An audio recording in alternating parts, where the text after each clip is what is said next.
So there's a misconception that if you're single, you are incomplete, perhaps damaged, salvaged, and you won't be happy until you find your one.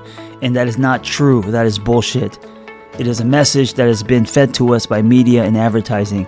The truth is, when you're single, you have the richest soil for growth. That's why I created this podcast. And unlike other podcasts, this one is host-driven, not guest-driven. That means I will be rotating health and wellness experts 3 times a week to give you the giant box of wellness crayons, not just the primary colors, so you can start building a meaningful life. It's time to give singlehood a cape. You are in for a treat today. I'm super excited to introduce today's host, Dr. Nina Polyné. She sits with me on the Wondermind advisory board, and she is California-based, like I am. We're both Tupac and West Coast. She's a licensed clinical psychologist and business consultant. She's inhabited many professional roles, such as a clinical professor, author, and speaker. And she helps her community by highlighting and translating the relationship between emotional, physical, and spiritual wellness in order to explore and discover our most authentic, empowering selves. Additionally, she is a couple therapist expert and enjoys helping individuals create mindful, healthy, and playful connection. I think we need more play in our lives for sure. Her intention is to break down important wellness topics while mixing it up with her vivacious personality and spirited humor. Dr. Nina can be found on Instagram at DrNinaPolyne.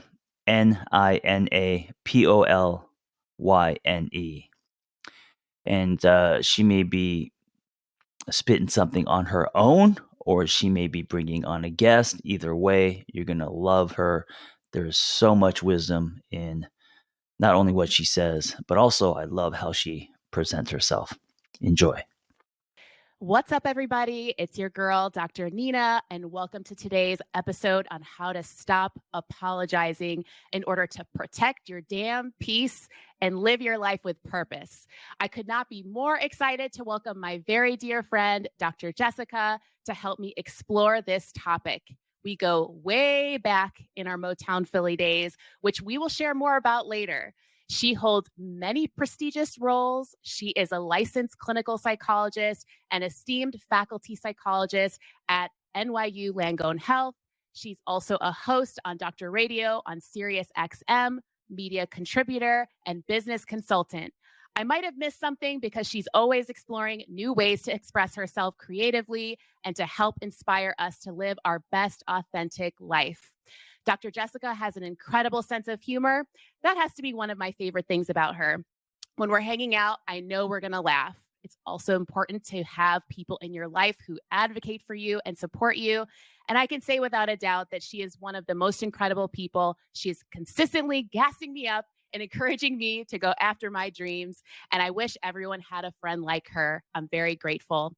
So what's up, Dr. Jessica? Welcome to the Single on Purpose podcast. Could you introduce yourself to the listeners? Of course, Dr. Nina. What an honor to be here with you, to be on your show. Thank you for having me.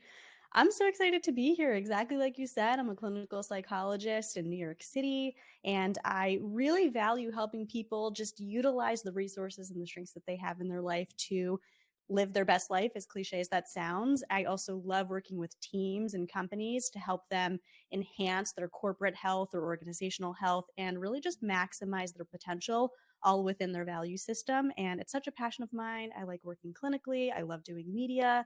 And I am so excited to talk to you because this is going to be so fun. I'm so excited for you to be here. I'm curious, what is your food of choice? What is a food that you could not live without? Pad Thai. Love Pad Thai. Oh, I don't think I can ever give it up. I love Thai food. Mm-hmm. I mean, I at least have that once a week, I feel like. Same. Oh my gosh, same. So good. So good. So good. So good. So I was trying to think back about how we met and how our friendship began. And I'm curious what your story is. And then of course I'm going to share mine. So, Dr. Nina and I did our clinical psychology pre-doctoral internship together, which is basically like our version of residency. And Dr. Nina, we did it together at the Philadelphia VA Medical Center. And there was a cohort of 6 of us, and you and I sat on sort of opposite sides of the bullpen, but I think always had our eye on each other, just like keeping an eye out for each other. And for all the listeners, Dr. Nina was just aces. She was always hustling. She was always working so hard.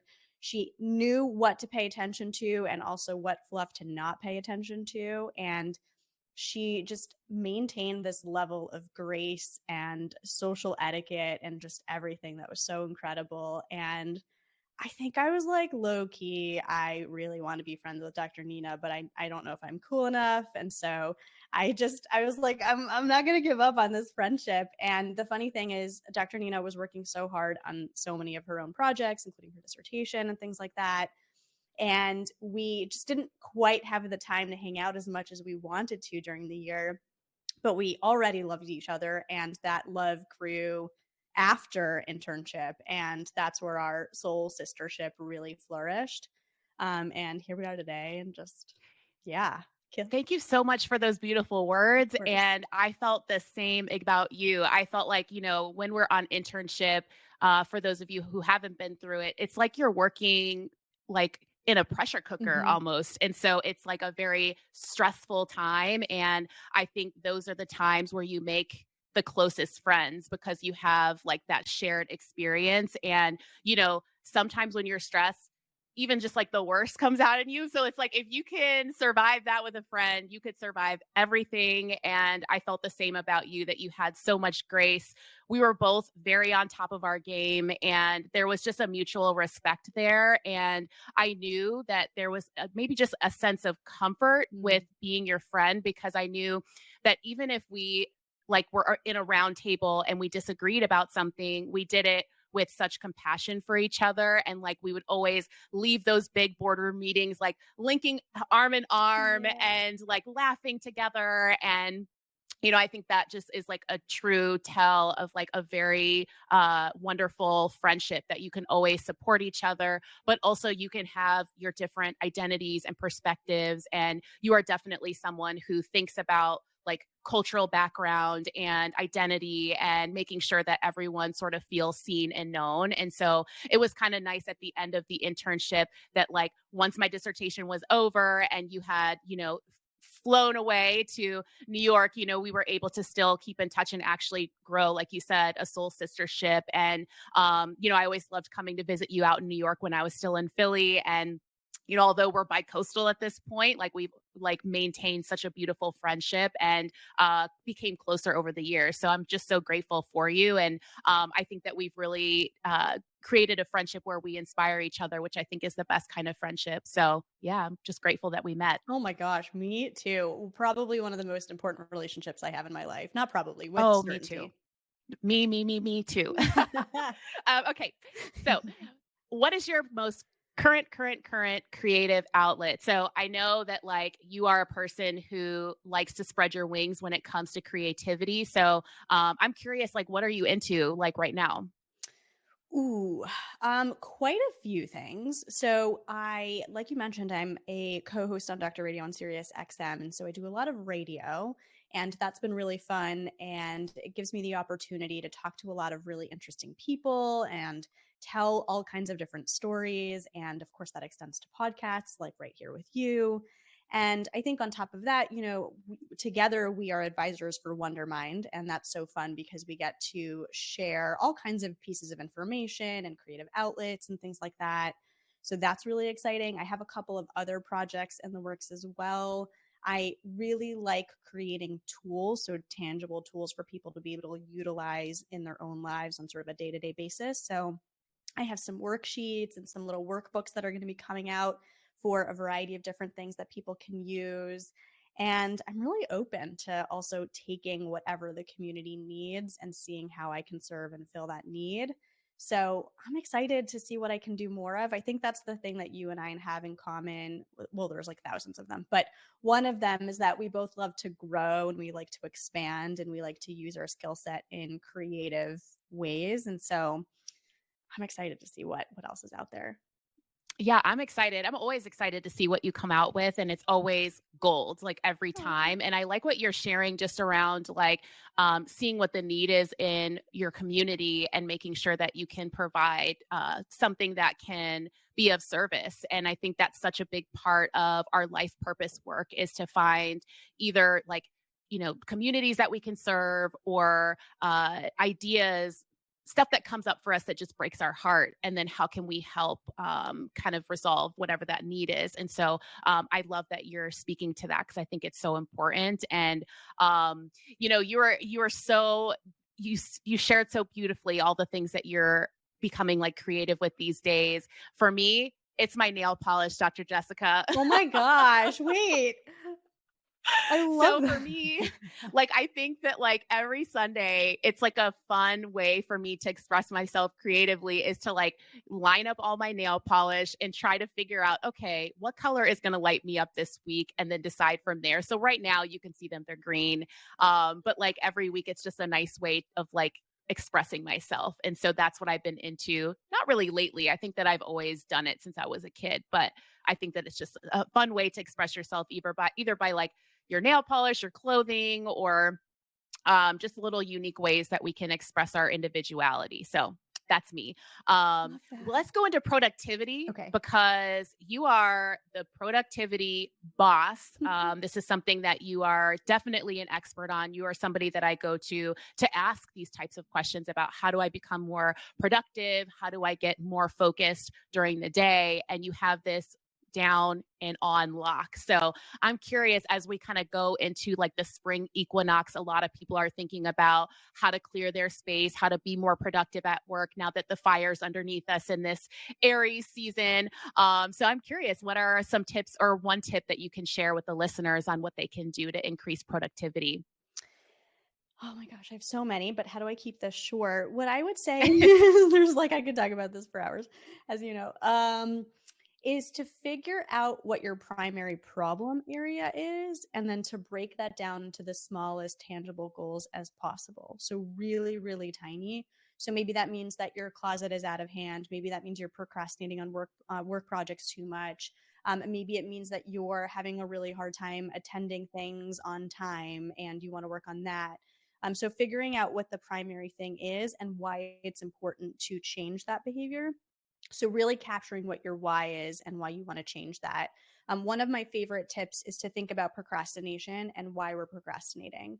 And oftentimes, I think the thing that people come to is they think that they're just lazy. And we know that usually it's not laziness. It's overwhelm. It's not knowing where to start. It's feeling like there's a disconnect between your value system and the thing that you need to do. And so I would say really to hone in on why you're procrastinating. Actually, pinned on the top of my Twitter page is a series of questions that you can ask yourself if you're procrastinating. And it basically sort of covers, are you overwhelmed? Do you not know where to start? Are you feeling anxious, etc.? And that can really help you figure out how you want to overcome that procrastination, which is usually one of the biggest obstacles to getting things done. So I would start there. I love that. And that is a tweet that I go back to over and over because it is such an incredible piece of information that you can kind of get some direction on. How do I focus my attention, and also like how to take the label out of it? Like, I love what you're sharing, Dr. Jessica, around like, this does not mean you're lazy when you're not accomplishing your goal, or you're not moving fast enough, or you feel like you are procrastinating. It doesn't mean that you're lazy. So I like that you're bringing that up. And I think that's important, especially right now, because we have all of this sort of emotional overwhelm. There's so much going on in our world socially for folks. And I think that can leave us kind of feeling like, why am I feeling a lack of motivation here? But there's so many reasons why. And so I like that there's some direction there on your page, on your Twitter page that people can go back to. So thank you for sharing. So my next question for you is about being a multi-hyphenate. Like you are a person who you really have taken your career into just not one focus, but like you've expressed already today, you've decided to become more creative with what you do and finding the pieces of your journey that sort of light you up and you focus on those. And I'm wondering what that's been like for you in terms of like even how it affects your energy level, or even just how did you decide to live your life this way? Because most people just, they choose one career and they just stick to that one thing and they do one thing every day. But you've really made an effort to focus your attention on different areas of your, career, and you've really kind of lit up different paths within your journey. So can you tell me more about that? Yeah, of course. So, what's so interesting is that, me, Dr. Nita, I'm very goals oriented, as are you. And this is something we, talk to each other about a lot. And when I was younger, I would say in grad school, I had a pretty clear path of what I wanted my career to look like. And I had the 3-year mark goal and the 5-year and the 10-year. And then slowly other opportunities started to come my way that I never expected would happen. Different types of certifications that I wasn't necessarily pursuing, but that I thought were awesome, different types of media opportunities. And what I realized is that there's a level of flexibility that can be really empowering. And as someone who was honestly quite type A for such a long time and so goal oriented, I realized that there was something really freeing about making space for a new opportunity and saying yes to things that you didn't expect would be possible, because there are so many things out there. And I had really cool opportunities thrown my way that I actually had to turn down because I had to figure out how I could actually balance the various different things that I wanted to do. And that's a pretty cool thing to be able to do, is to sort of look at what your strengths are and to figure out how can I utilize those and maximize those in a way that serves multiple different domains or capacities as possible. So, for instance, I love doing clinical work because I like being able to help people on a therapeutic level.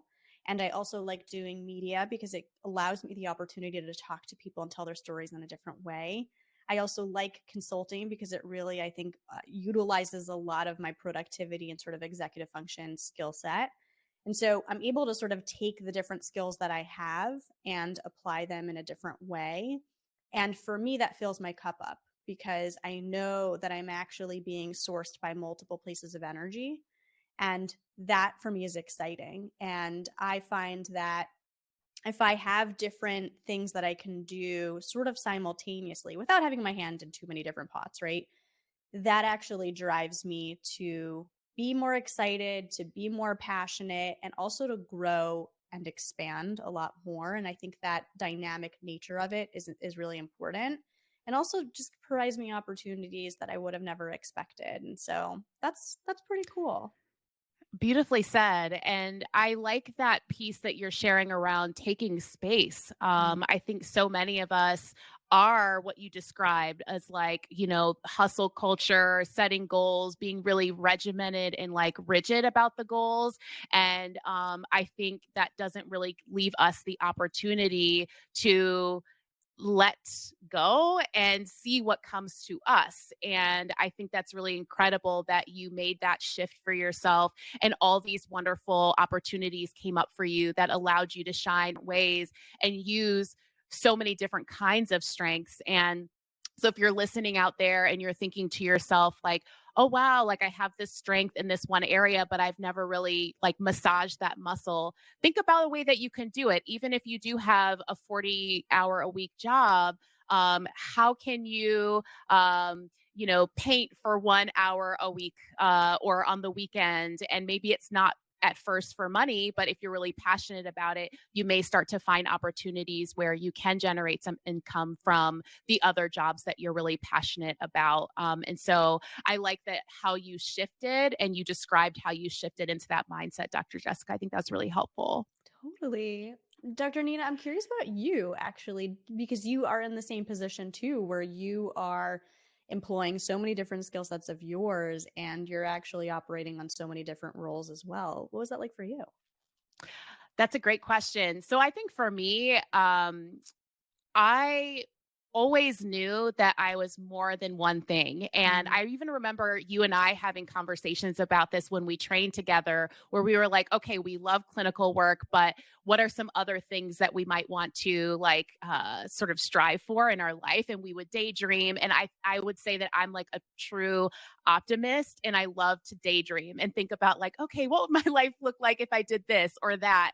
And so I think once I believed I could do it. And I think that comes from a lot of like my own inner work on my self-worth, and also through seeing it done by other friends. And so I think you've been a great inspiration for me, just kind of seeing you shine in different areas.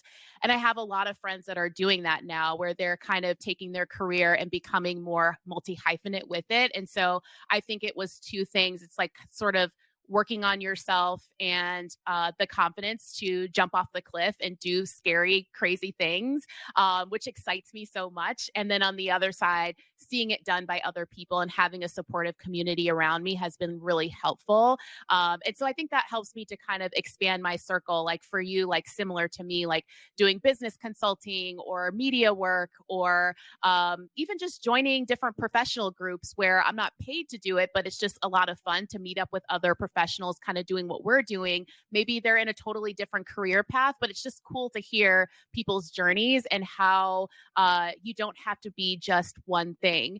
And so I think my goal still to this day is to do more singing.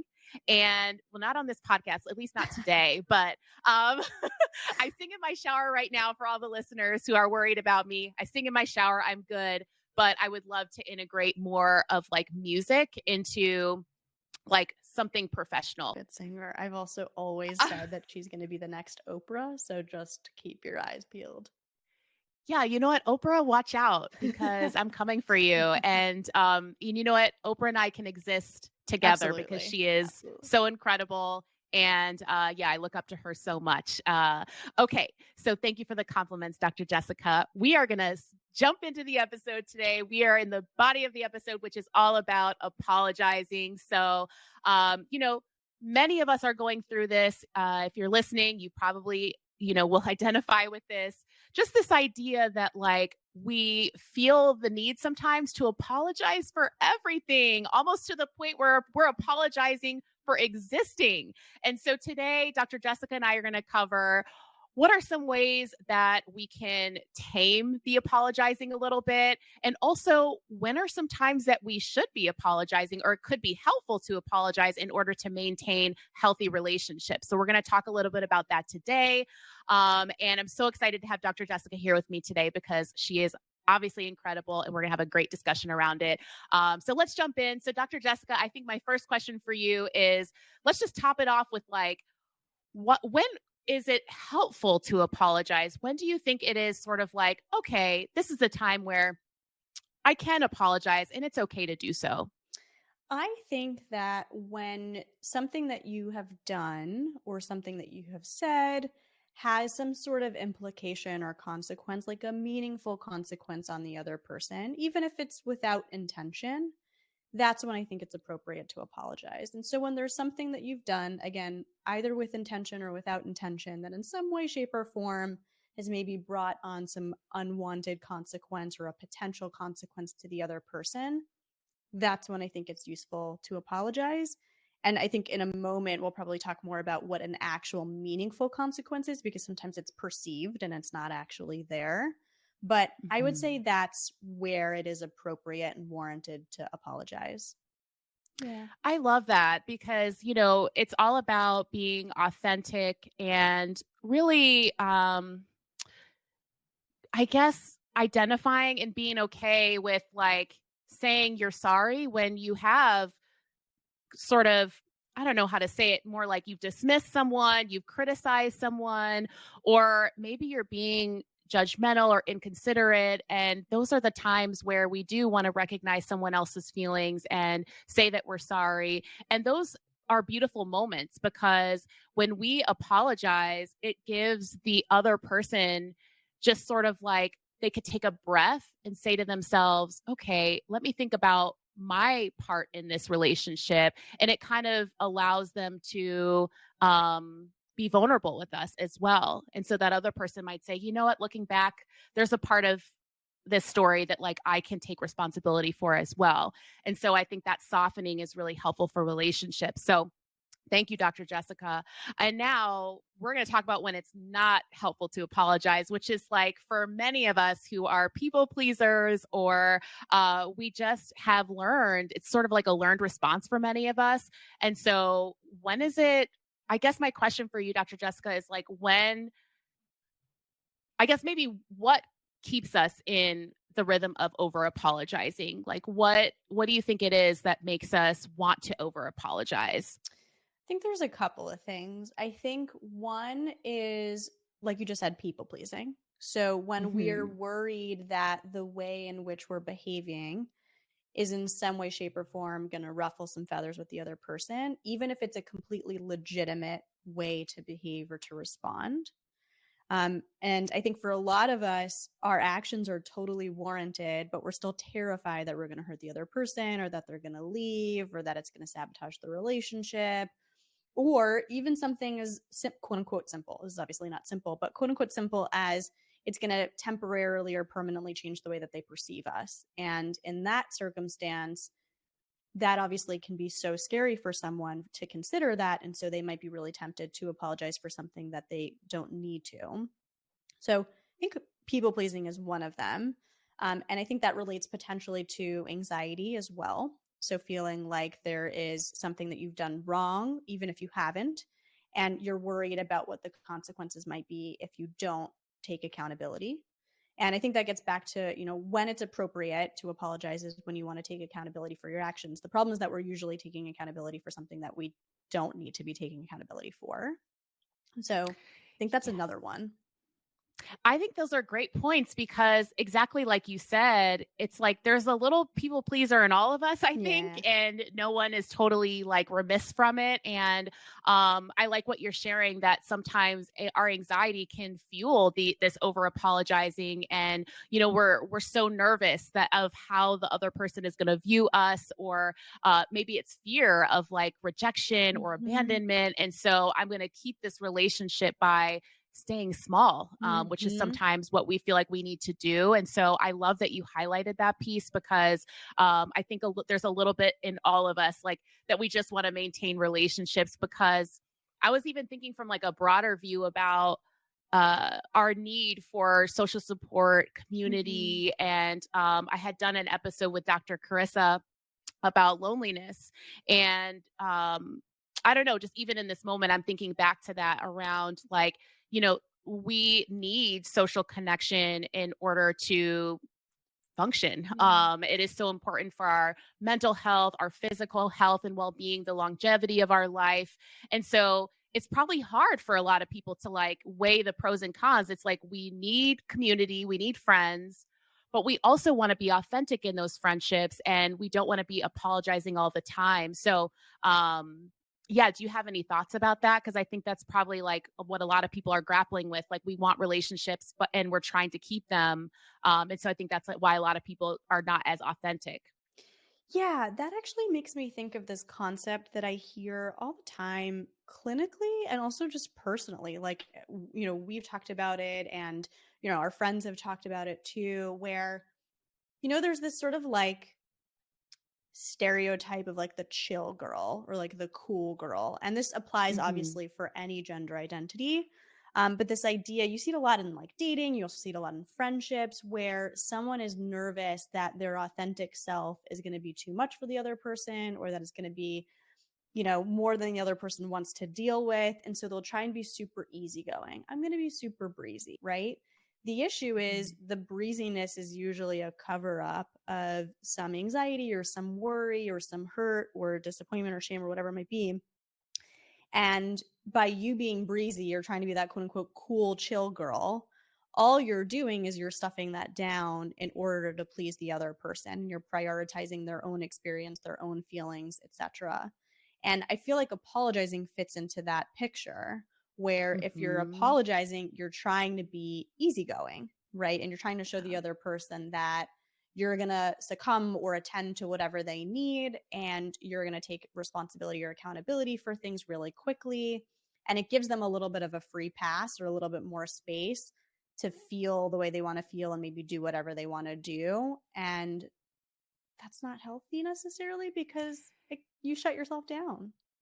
Right. I think that's such a great point that you're raising because, even as you're talking, I was thinking if we're the cool person and we think everything is great, everything's cool, what are we doing long term? Like, yes, in the short term, that might feel good because you have some control of the situation. You have like this bond that you're sustaining with this person. But over time, at some point, it's a pressure cooker. So at some point, you're just going to feel so much resentment, and either the friendship or relationship might end, or you just may never feel really that seen in your relationships. And that's all we want in our social support, is to feel seen and heard and loved for exactly who we are. And so if we're not authentic in those relationships, that can be really hard. And so I like that you're bringing up that point, because short term that might feel okay, but long term, like you said, it may not be very healthy at all. And I think there's another consequence to it too, is I think especially if you're continuously apologizing in a continuous relationship, meaning like it's not a one-off with your barista or your the person at the bodega or whatever it might be, or your neighbor, but instead it's like someone who has a continuous relationship in your life. The issue is that if you continuously apologize for things that you don't need to apologize for, you're essentially training the other person to think that you're the problem, or that you're the one who needs to continuously take responsibility.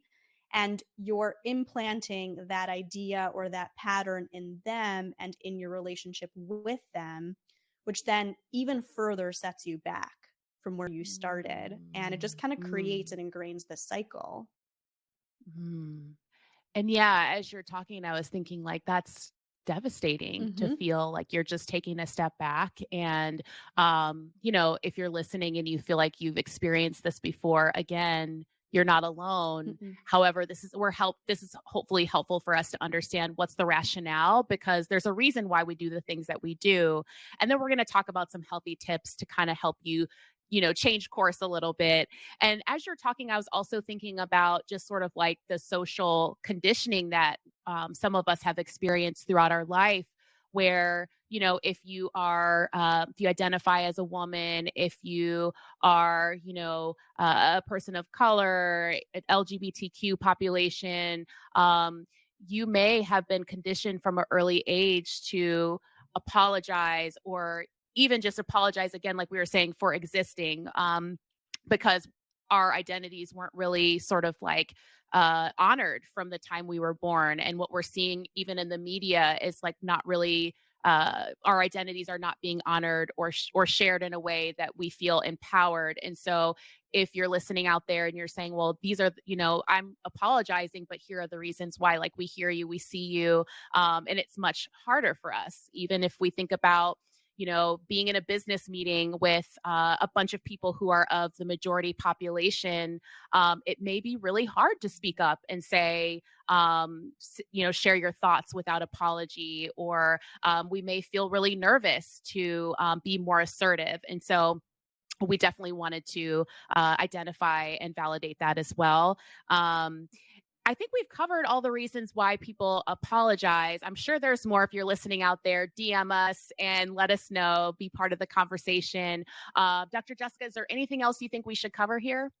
I think one last thing that I would just quickly put in, even though this is a really big topic, but I just want to name it, and I'm sure you would want to name it as well, is past experiences. So if you've been in a past abusive relationship, or you grew up in a household that wasn't safe for you, you might have been trained to apologize for things that you don't need to. So we know that past patterns can predict, obviously, our current happenings.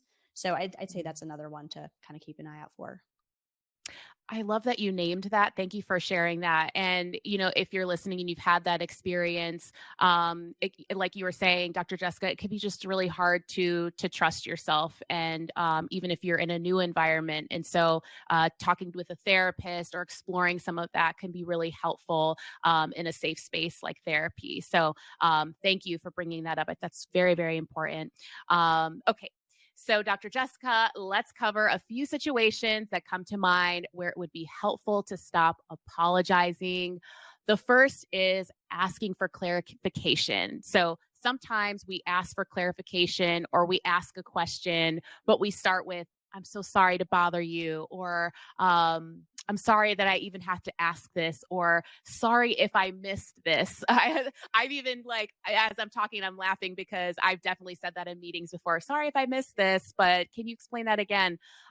So what are your thoughts on this piece of asking for clarification? And for most of us, we tend to apologize first. So I think the reason that we oftentimes apologize in this circumstance is that we are afraid that we're creating a burden for the other person, when in fact you might not at all be creating a burden, or maybe it's within the bounds of that meeting or that relationship to ask for clarification.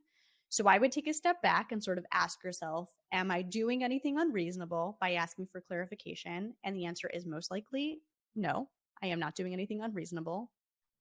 So what I would instead do is plug in gratitude, appropriate gratitude. Like, don't overthink to overcompensate for the apology, but express gratitude of some sort to replace the over apology. So instead of saying, I'm so sorry to bother you, you can say something like, I'd really appreciate if you can make a clarification on that. Thank you so much. Period. Full stop. I like that because at the end of the day, sharing gratitude to anyone, it just makes us feel good. Yeah. And so the other person feels good. And also you don't feel like you're making yourself small in order to ask this question, which is key. So I'm so glad that you mentioned that. When we think about, this one is an important one. So delayed responses to emails, messages, and texts. So a lot of times we will start our emails with, oh, I'm so sorry, it took me a week to answer you, or, oh, I've been so busy. Maybe we explained the reasons we were busy. So what's your feedback on this one? I am literally guilty of this from this morning. So do as I say, not as I do. See, like, we are obviously even prone to it. Yeah. Ooh, good one. What would I tell myself 5 hours ago? What I would do is, you can kind of, I think it depends on the relationship. It also depends on the ask. This is one situation in which I think there can occasionally be circumstances in which an apology is warranted. Like, if you have legitimately kept someone from something past a deadline that they've needed something time sensitive, maybe an apology is appropriate. But again, maybe it's not, right? So this is where you want to be really, really critical with yourself and say, am I just doing it because this is what I'm conditioned to do? And in which case I would say take a step away from the apology. And in which case you can say, again, this is where I think gratitude really comes in. You can say, thank you so much for your patience in waiting for my response. Here is whatever the ask is, or the deliverable, or whatever. You don't have to over-explain where you were. You don't have to apologize again. You can say, thanks for waiting. Here it is. That's incredible. Again, I'm very guilty of this too. And I just kind of think through, even in my past experiences, there is an expectation I put on myself sometimes in my past work experiences around the timing that it took for me to respond to emails.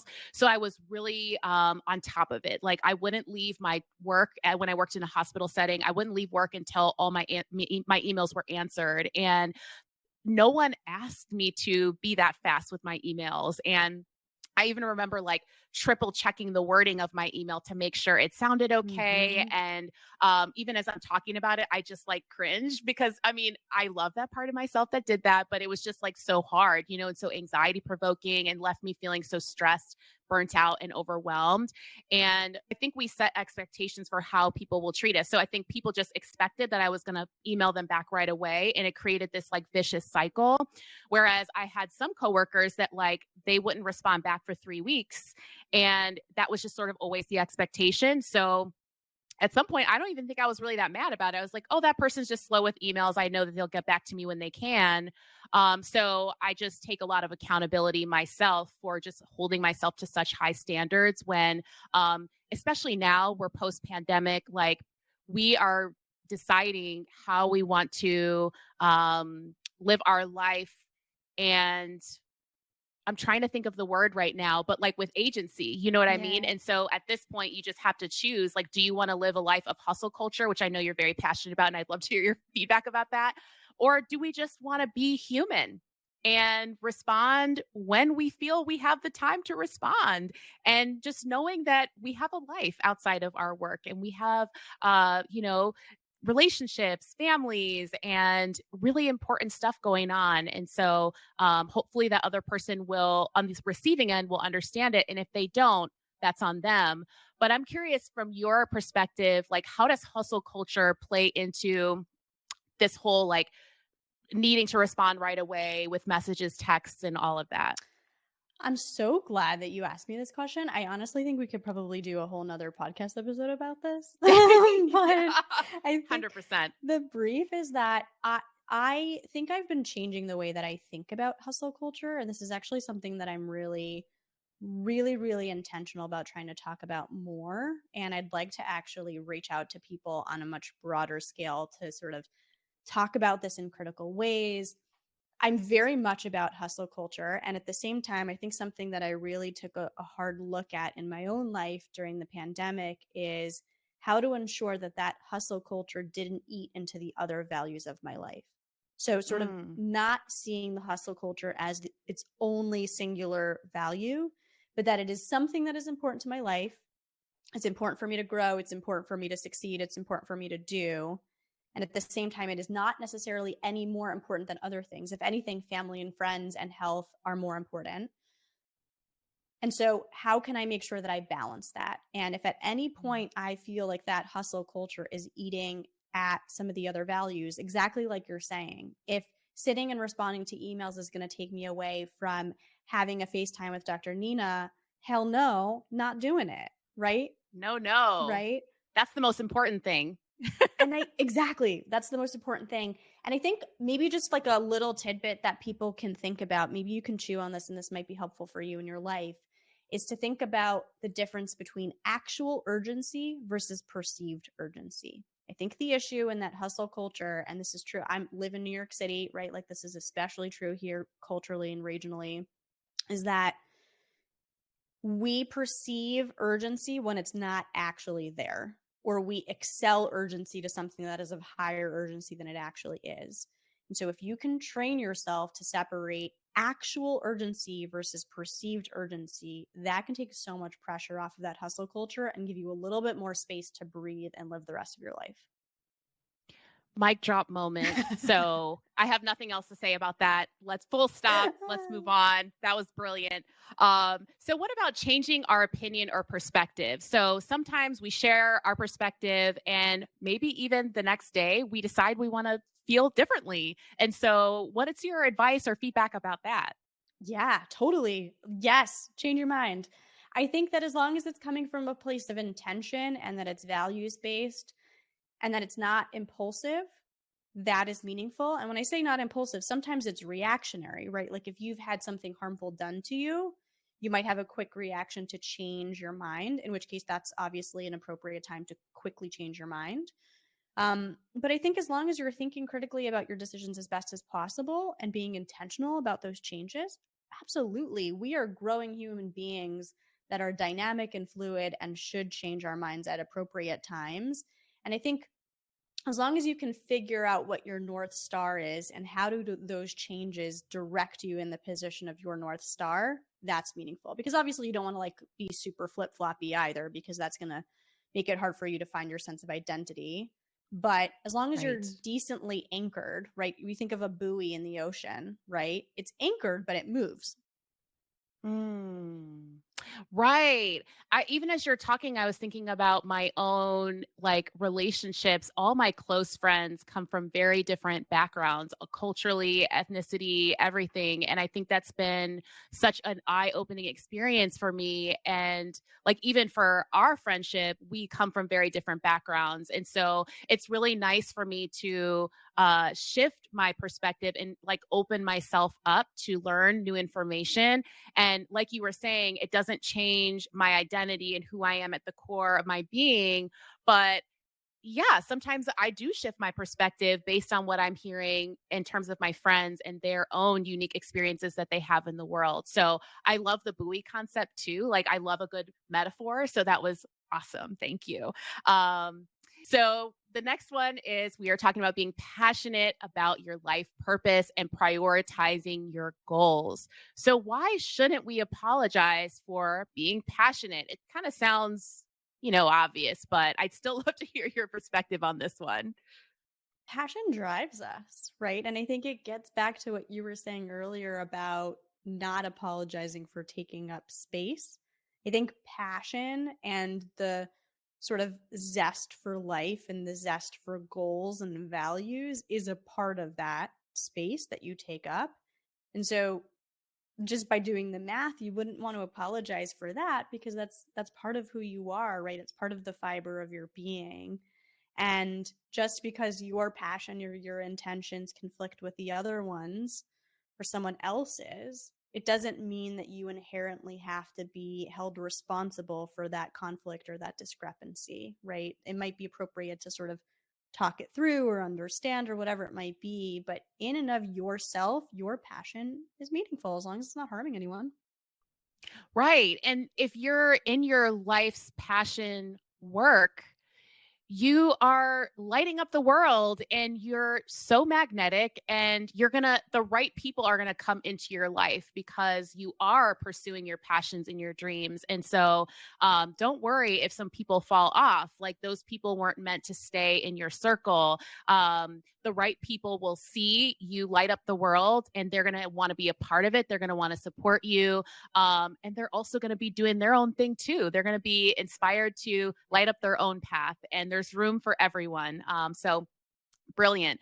So the last piece is placing your needs above others. So this is what we're talking specifically about. Like, if you are an independent adult, we're not talking about, kids or elders or anything like that. But why is it important for us to place our needs above others and not apologize for it? We simply can't function otherwise. I think if we Right. are always apologizing, then we're always going to have a hard time taking our decisions and our needs seriously. And that's ultimately, I think, what it comes down to is we want to take our needs seriously. And if we apologize for them, essentially what we're doing is we're questioning their authenticity or questioning their legitimacy. And that's obviously not helpful because it's not going to allow you to sort of feed into your truest intentions and whatever it is that you need to function in this world.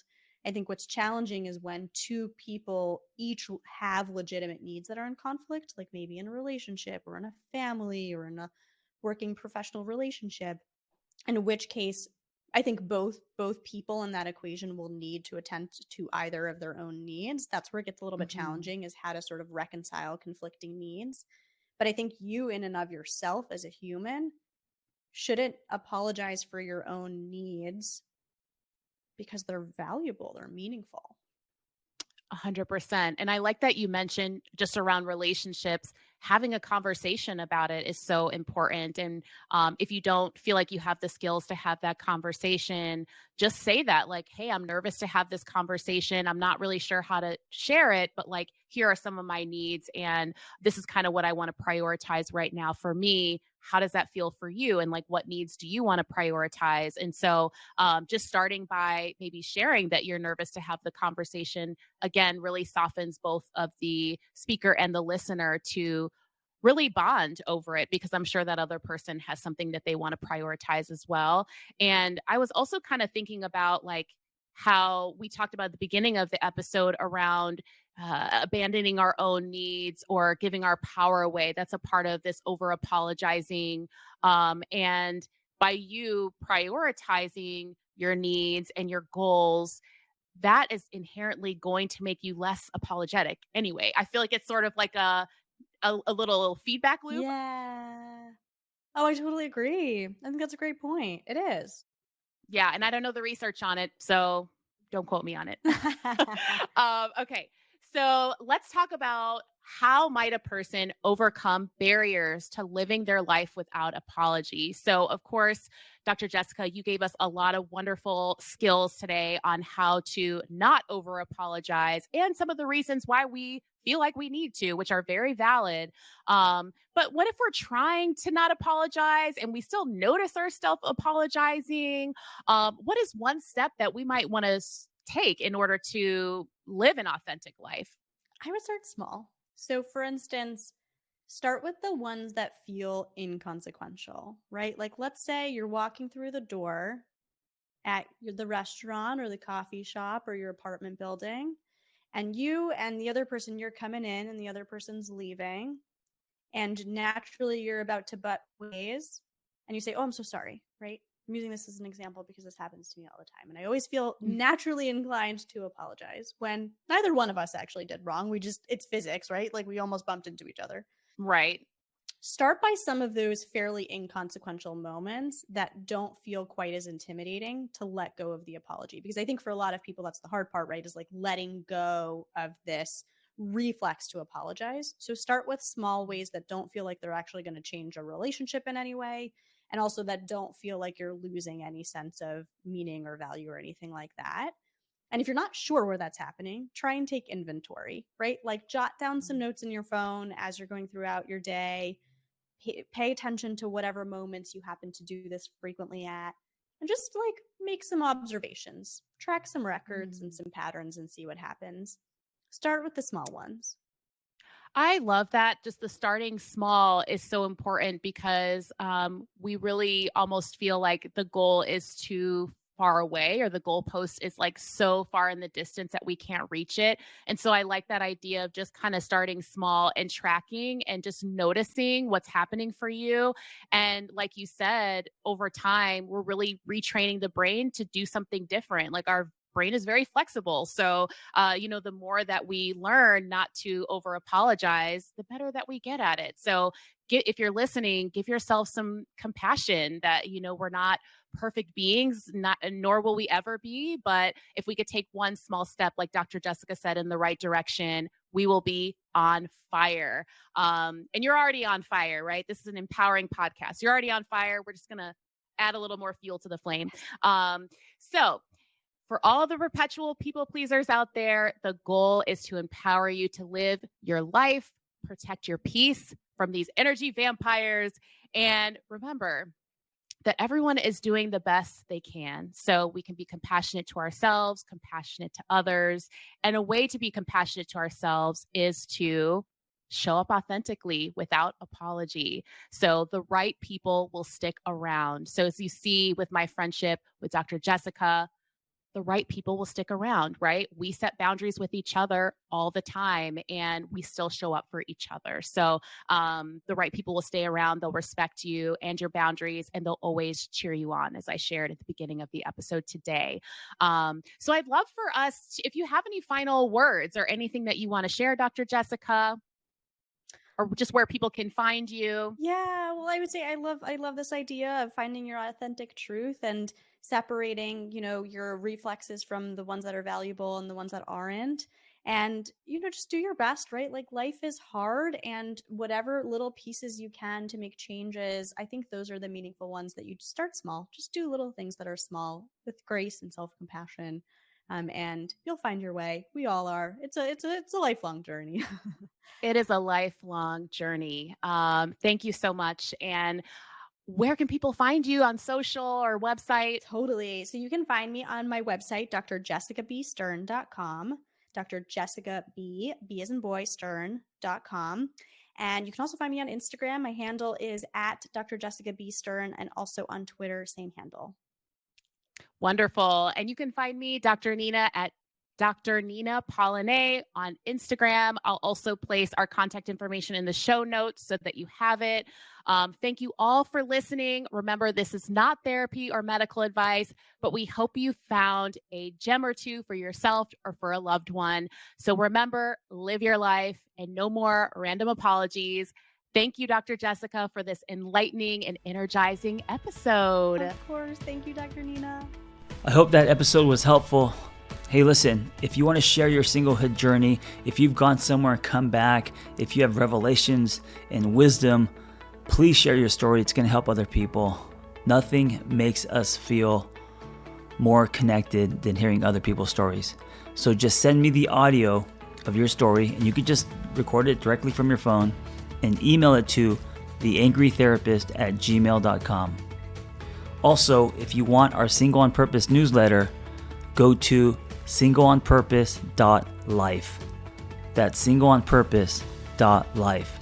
You will get tools and articles and other people's stories, and also Zoom links to private gathers. So if you want to join our community, go to singleonpurpose.life. Thank you for listening. Be well. We hope you tell a friend. Hey, before you go, I want to invite you to the Single on Purpose private community online. It's off of social media, no ads, no algorithms. We got forums, we got live groups, we got webinars, and we have social hangs. We also have offline in-person hangs happening soon. So check us out. Go to singleonpurpose.life. That's singleonpurpose.life, and I will see you inside.